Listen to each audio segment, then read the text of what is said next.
Apa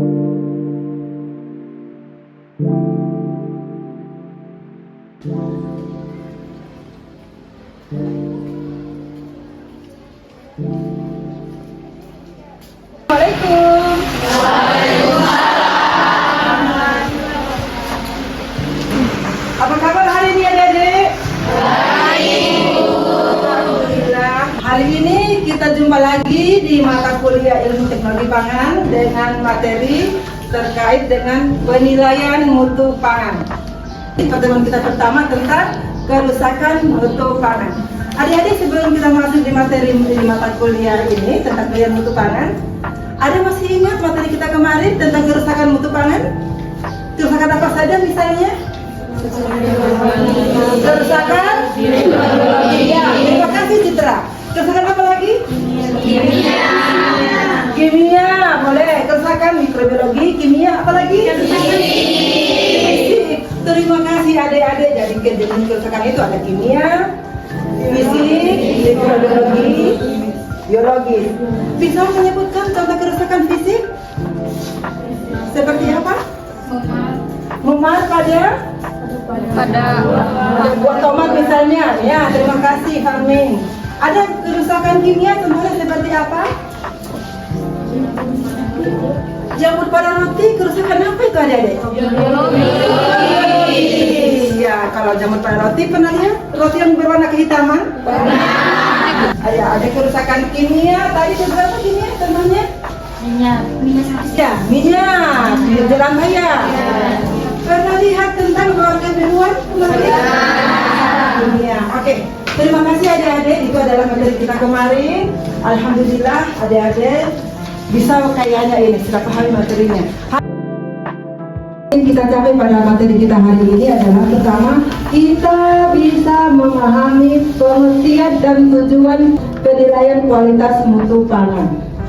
Yang kedua, tujuannya adalah bisa melakukan penilaian kualitas pangan, baik itu secara objektif maupun subjektif. Namun untuk pertemuan kita kali ini, kita fokus penilaian secara subjektif, memahami kekurangan dan kelebihan dari masing-masing penilaian tadi. Jadi ada 3 tujuan yang harus kita bisa dapatkan, yang harus kita pahami pada materi kita tentang penilaian kualitas mutu pangan pada hari ini. Oke adik-adik? Oke. Sebelum kita masuk di materi selanjutnya, saya mau cek situasi dulu ini. Kalau saya bilang semangat pagi, adik-adik bilang pagi, pagi, pagi. Luar biasa. Boleh? Semangat pagi adik-adik. Pagi, pagi, pagi, luar biasa. Masya Allah, terima kasih semangatnya adik-adik. Ya, hari ini kita fokus penilaian secara subjektif. Oke. Salah satu contoh penilaian secara subjektif itu adalah uji mutu organoleptik. Ini akan adik-adik bisa pergunakan pada saat misalnya adik melakukan penelitian sebagai penyusun tugas akhir nanti. Organoleptik, tentunya kita menggunakan panelis. Jenis-jenis panelis, ada panelis terapi, ada panelis agar terapi, ada panelis individu, dan banyak lagi, ada panelis konsumen. Mungkin adik-adik akan saya jelaskan nanti jenis-jenis panelis itu.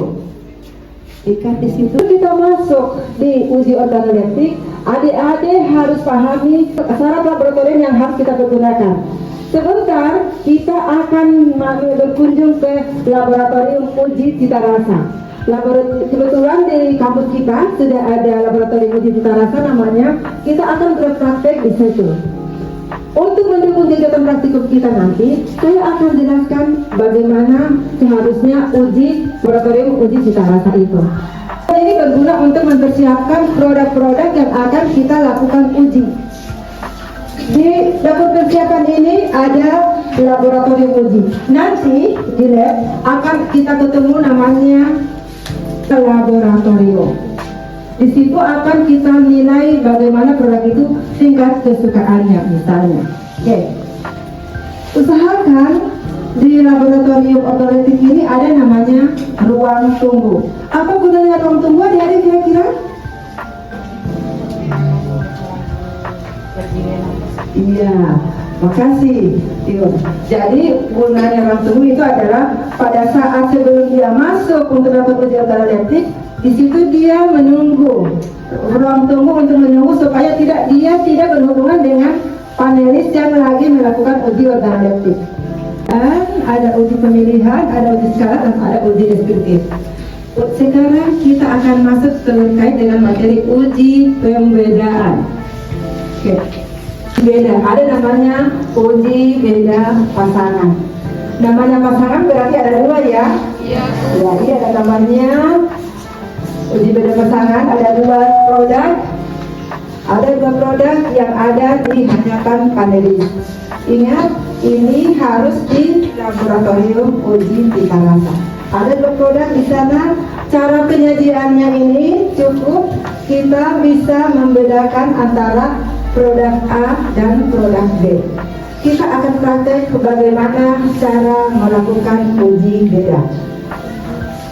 Jadi ingat, ada uji beda pasangan. Ada dua produk yang harus ada di depan panelis.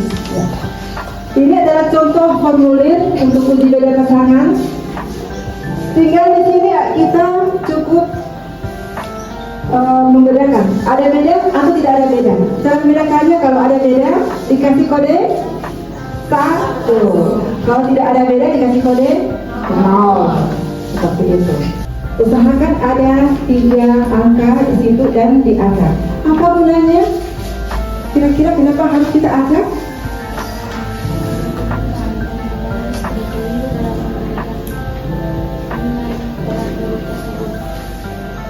Panelis dia tidak paham bahwa produk ini seakan-akan berbeda atau seakan-akan tidak berbeda.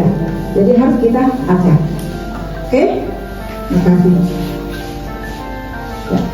Ini adalah hasil tabelnya. Jadi dari formulir tadi, misalnya di sini ada 15 panelis. Dan berarti nanti kalau 15 panelis berarti ada 15 kuesioner yang harus ada di depan kita sebagai peneliti. Contohnya untuk sirup rasanya 0, itu artinya untuk panelis 1 dia menyebutkan bahwa tidak ada perbedaan rasa dari 2 sirup tadi. Ya, ingat, 0 berarti tidak ada perbedaan dan 1 berarti ada perbedaan. Ya. Jadi kalau ada tanya, ini dari mana data ini Bu? Dari panelis kuesioner yang dikumpulkan, ya. Ada 0, dan ada angka 1. Soalnya tadi prinsipnya adalah ada 2 produk di depan kita, oke? Ya, apa lagi kira-kira yang berbeda yang harus dipahami?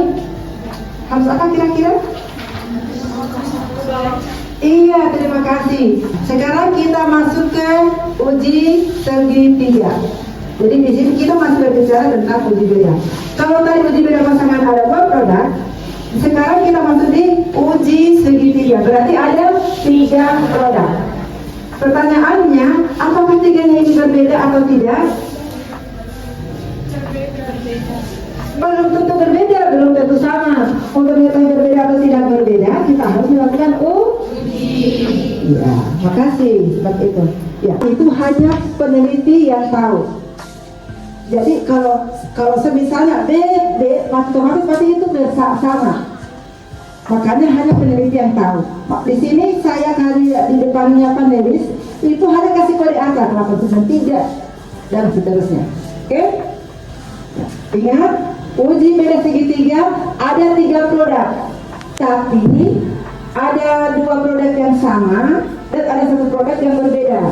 Yang sama dan yang berbeda itu mana? Tugasnya panelis untuk menentukan pilihan. Karena sekarang kita masuk uji beda segitiga. Oke.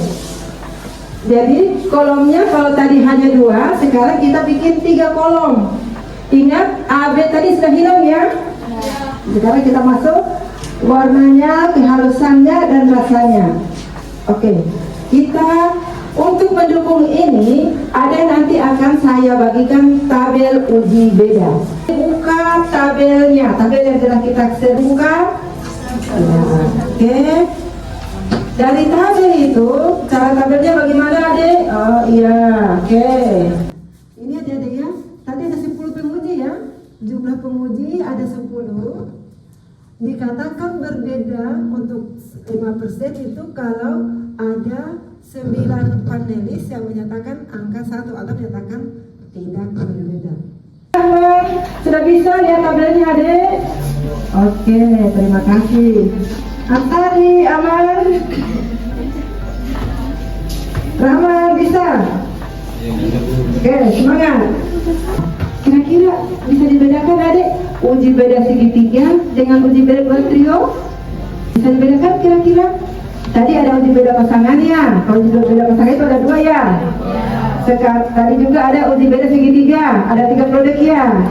Sekarang ada namanya uji duo trio.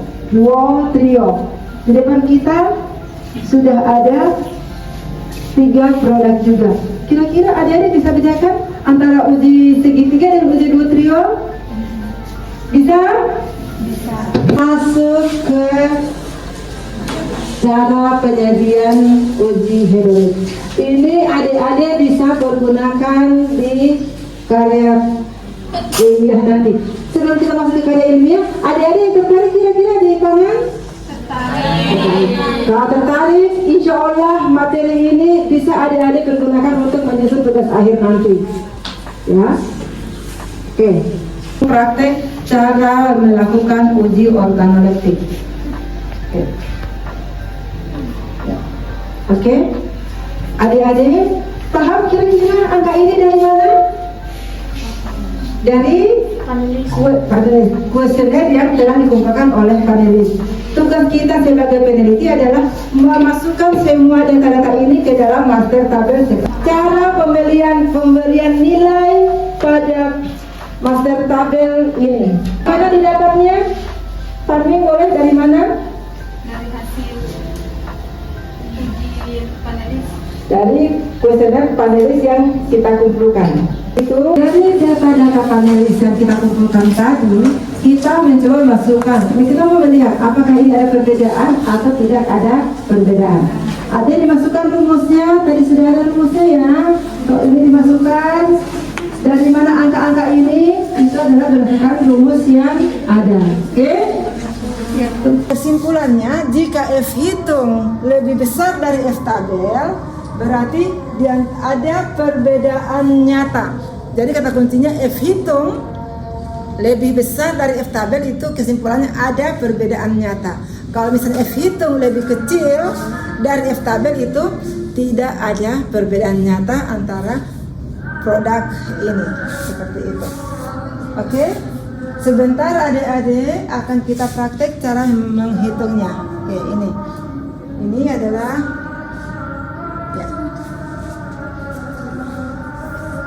ya, ini untuk JKT. Ini kita masukkan rumusnya yang ini. 2. Oke. Sekarang kita masukkan rumusnya.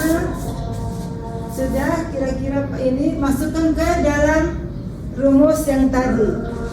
Faktor koreksi sama dengan 74 pangkat 2 per 24. 24 itu adalah N1 dikali N2. Berapa tadi panelisnya? 8. Berapa sampelnya? 3. Berarti ada 8 kali 3 sama dengan 28. Itu dimasukkan, setelah itu akan kita dapat nilai 228,17. Dapatlah nilai faktor koreksi. Selanjutnya JK contoh. Angka 18 pangkat 2 dari mana adik? Kita lihat ya. 18 pangkat 2 ini dipangkatkan 2 sama 18 pangkat 2, 33 pangkat 2, 23 pangkat 2. Oke. Ya.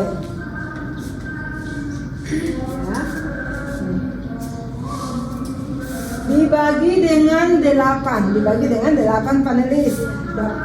Ingat, tetap dikurangi dengan faktor koreksi 228,17. Dapatlah 14,58. Sekarang kita masuk ke JK panelis. 8 pangkat 2. Kita lihat 8 pangkat 2 dari mana? 8 pangkat 2 ya, ditotalkan. 8 pangkat 2 berapa? Jadi nanti kalau ada tugas, adik-adik nanti bikin kolom tambahan lagi di sini. total pangkat 2. 8 pangkat 2 sama dengan 64, 15 pangkat 2 sama dengan berapa, seterusnya dibikin total ke bawah, memudahkan kita pada saat dimasukkan JK panelis.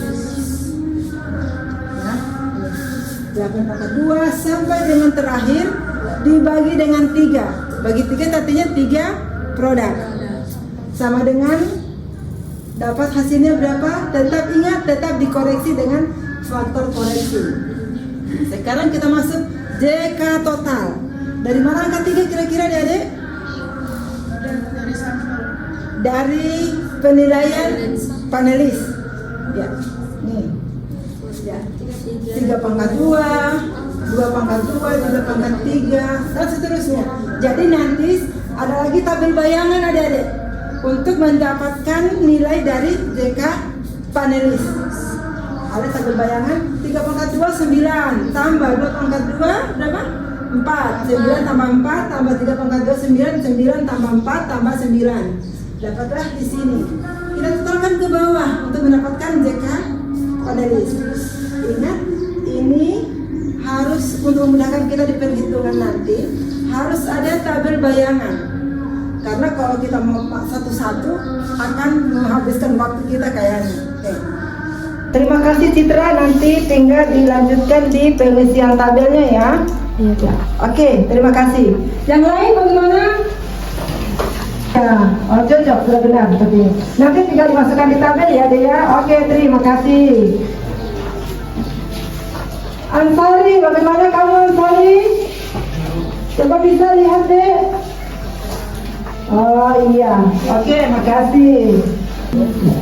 Dari materi tadi kita bisa simpulkan apa perbedaan antara uji beda dan uji penerimaan. Adik-adik, uji beda tadi apa saja? Ada uji beda pasangan, ada produk yang ada, uji beda segitiga, uji dua trio, masing-masing ada kelebihan dan kekurangannya. Kita lihat uji perbedaan. Dikehendakkan sampel baku. Jadi sampelnya ini sudah harus ada yang baku. Berikutnya harus mengingat sampel baku. Jadi kalau pada di sini harus dia ingat mana ini sampel yang sudah layak, sudah beredar luas di masyarakat dan mana yang belum beredar luas di masyarakat. Tidak terapi. Inilah kita sering menggunakan di penelitian adik-adik nanti. Oke, berikutnya dia tidak menggunakan sampel baku. Ada perbedaan signifikan antara uji beda dan uji penerimaan. Oke?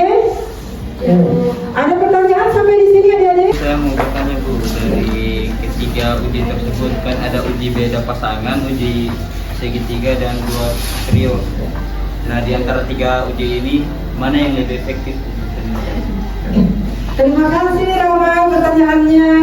Oke, tadi Rama bertanya dari uji beda ada uji pasangan, ada uji segitiga dan ada uji dua trio. Mana yang paling bagus ini untuk kita jadikan bahan penelitian kita? Jadi kalau ditanya mana yang paling bagus, sebetulnya semua bagus, tergantung dari tujuan penelitian kita.